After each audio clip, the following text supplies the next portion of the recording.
Jomar Vlogs!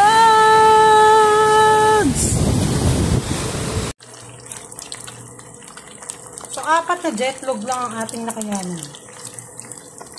So, yan. 4 na jetlog. Sarap ng 4 na jetlog. Ayan ang pinapangarap kong jetlog. Kung nakain ganyan. Kayo rin ba? Pangarap niyo yan? Makakain ng ganyan jetlog. Ang sarap ng jetlog. Lagyan natin ng jetlog nyo ng furikake, guys. So, ayan yung ating, ito yung pinaka-ating asin. Yung ating furikake. Yan, napakasarap nyo. Panalong-panalo ang ating furikake. Yummy bells. Yummy.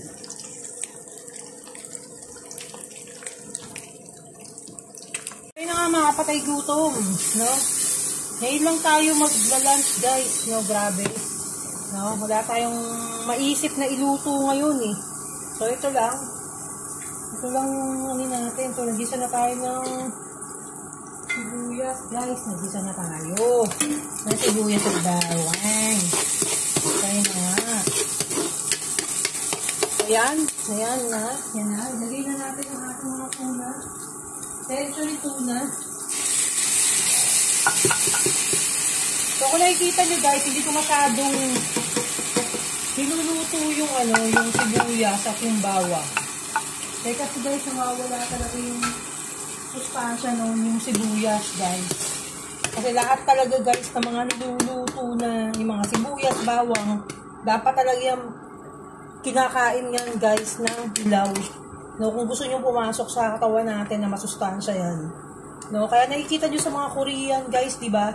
Pag kumakain sila ng mga pork na matataba, di ba, ng mga mamantika, nakikita nyo pag nagmumukbang sila, guys, talagang sinasabayan nila ng bawang, guys. Kumakain sila ng bawang. Siguro yun yung, hindi ko lang alam, siguro yun yung way para yung pinakain nilang cholesterol sa katawan nila. Kumbaga, may magagawa yung bawang na yun sa cholesterol na kinakain nilang mga fats. So, kung tutuusin, guys, yung fats, kailangan natin yan sa katawan natin. Yung mga butter, yung, di ba, kaya hindi sila natatakot, guys, kumain. Basta huwag lang sasabayan siguro ng kanin daw, ganyan. Pero, kailangan, di ba, okay lang daw kumain ng mga ganun. Basta gulay lang yung kinakain mo, di ba? Kaya, di ba, pag nagmumukbang sila, di sila kumakain ng kanin, di ba? Puro sila lettuce, guys. Lettuce, pero kahit kumain sila ng mga mamantika, o konting-konti lang talaga yung kanin talaga na kinakain nila talagang. Ang mga Japanese din, hindi rin mahilig sa kanin, guys. As in, nasa mangkok din yung mga kanin nila na kinakain. Hindi ganun karami. So, tayo lang talaga mga Pinoy talaga yung mahilig lumapangges talaga ng bongga, guys. Yeah. So, yan, nakikita nyo ba? Niluluto ko, guys. So, yan, baba natin ng konti. So, yan, nagisa na natin yung ating pangmalakasan na tuna. So, mamaya natin lalagyan ng asin, guys. So, ilalagay na natin yung pechay natin, guys. So, medyo healthy naman itong kinakain natin. So, yung mantika naman na ginagamit natin, guys, is, coconut oil.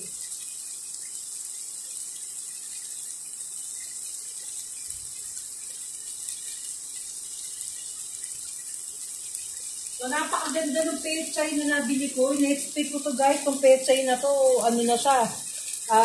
Hindi na siya pwede, pero tingnan nyo naman, guys, napakaganda pa ng pechay. Na binili ko kahapon pa to, ha. So, kahapon pa siya, binili. Diba? Tapos ngayon, nailuto ko pa siya ng maayos. In-expect ko, kasi pag once, sa Maynila, pag umibila ako ng pechay, guys, asahan mo yung pechay, di na abutin kinabukasan. Pag nilagay mo sa rep mo, ewan, guys. Ano-ani na siya. So, yan. Nakikita nyo ba, guys? So, yan. So, talagang wala pa tayo talagang ilaw dito. At nagkaroon talaga tayo ng ilaw dito sa lutuan natin, guys. Hindi ko alam kung anong ilaw ang dapat ilagay dito para magkaroon ng liwanag dito, guys. Grabe. So, yan na nga. Ginisa na natin. Yan, sarap, guys. Sarap. So, dalawang nilagay natin, tuna. So, maglalagay ako ng guys. pink salt, guys.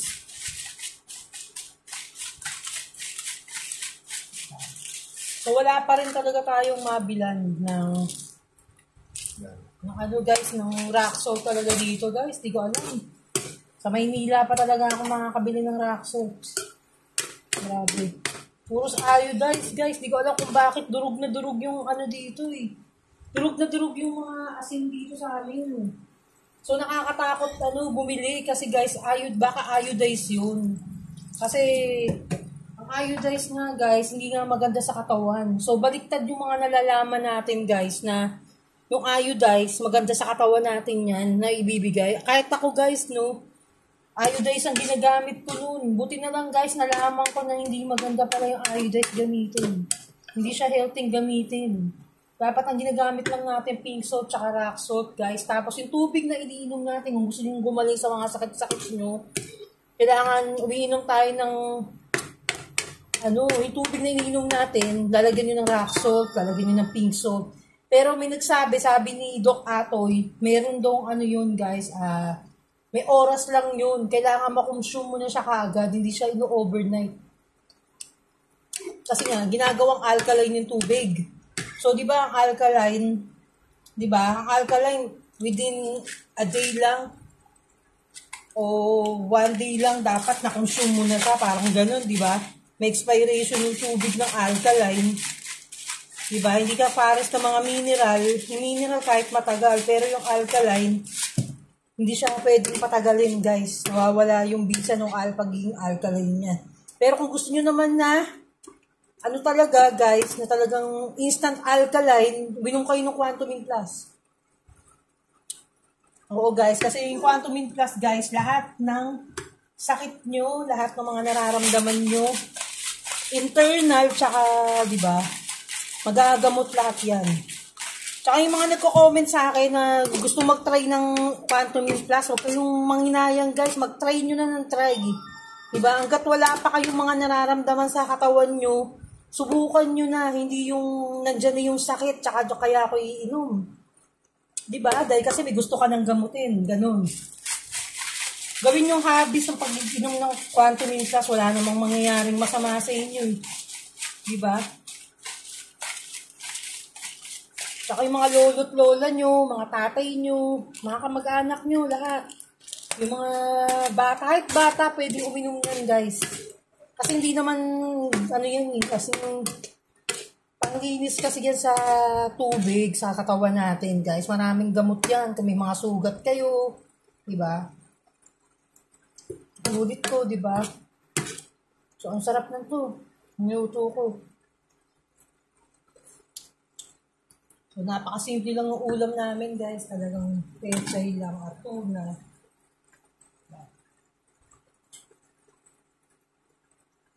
Tapos, iniinom ako ngayon, guys, ng ginger lemon. Yung drinks na iniinom ko, guys, na dati, yung bibili natin sa SNR, guys, may stock kasi tayo. Honey, citron, ginger tea, yun. Ayun ang pinaka-juice natin ngayon kasi wala na tayong available na ibang juice. Tsaka minom nga pala kayo ng kalamansi guys dahil kasi isa rin yung kalamansi sa nakapagpaganda ng health natin guys. Talagang kaya nagtanim ako ng kalamansi guys eh.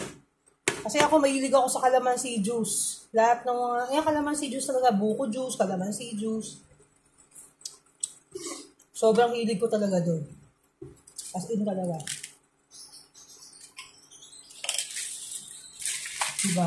Baka magtanim-tanim na rin kayo ng mga dyan. Kung meron kayong mga lupa-lupain dyan na available, diba? Tanim na kayo ng mga healthy na gulay at healthy mga prutas. Guyabano, the best guys.